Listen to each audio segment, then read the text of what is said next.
Okay, you guys have been asking for this for a year. So here it is, our review of the Blackstar Ice Castle.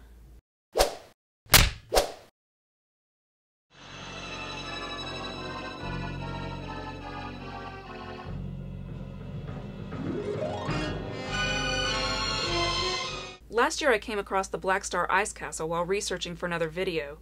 I immediately knew I wanted it with its gothic-inspired facade and icy motif.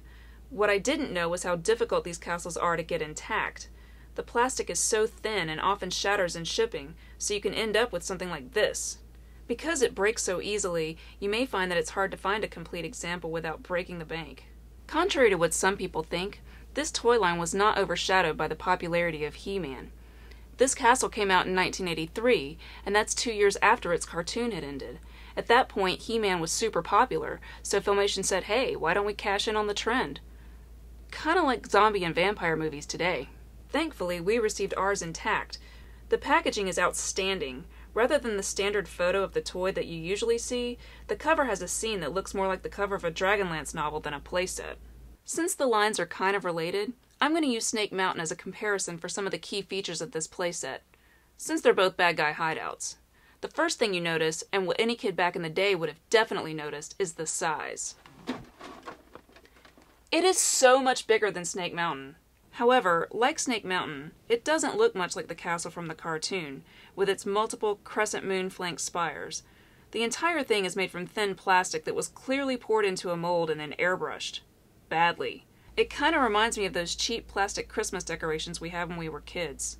When you put the castle together, you have to snap in several other pieces into the molded plastic.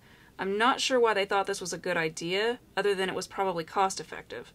When we put ours together, we were terrified to try to force the pegs into the molded holes because we were sure something was going to break.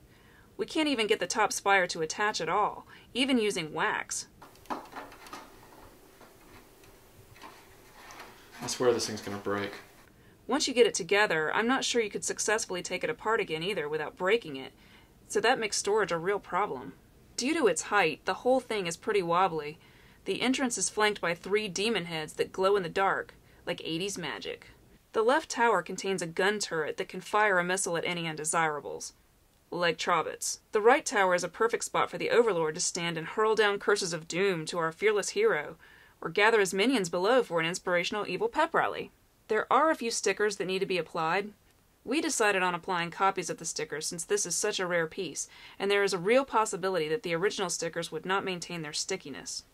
I know what your next question is. What's on the inside? Well, the results are kind of mixed on that. Like Snake Mountain, there really isn't much inside. You start by going through a drawbridge door that doesn't even have a clip to hold it closed. There's a cardboard floor with stones and a trap door drawn on it. It comes with a throne for the Overlord to stand in, since the figures apparently won't sit down very easily. He's also one of the only characters that can even fit in the throne, which is ingenious. There's also a weapons rack, but unlike Castle Grayskull, this rack does not come with any weapons, it's just available to hold those of the various action figures. Above this, there's a balcony with only one attachment point, which makes it kind of shaky. Like the one on the exterior, there's very little room for one figure, let alone more than one. You have 2 cardboard inserts on this top level that are both a bit odd. One is a big monitor that shows John Blackstar. However, it almost looks like a big portrait, which is kinda weird. Even weirder is the insert on the left, which has a drawing of the Vizier on it. This easily becomes odd when you have the actual Vizier standing there. Like, perhaps he has a cardboard standee upstairs. There's no elevator or staircase either to get the characters from one level to the other, inside or out. So what's the final verdict? Well, much like Snake Mountain, the interior of this playset leaves a lot to be desired, especially when you compare it to something like Castle Grayskull. It's really expensive, it's fragile, it's really hard to store, but the exterior looks so killer that it kind of makes up for all of that. It makes a great collector's piece, and it was probably really fun to play with back in the day. Plus, if the Overlord wants to start a Norwegian death metal band, he's already got a great place to practice. If we're going to start a Norwegian death metal band, we have to have a badass name. Let's call it the Lords of Time. Let's call it From Here to Eternia. Ah, that's good! No, we should call it Power Star. Ah, That sucks! Why don't we ask this guy what he thinks? Why? Because he was in that band, Dr. Teeth and the something. It was awesome.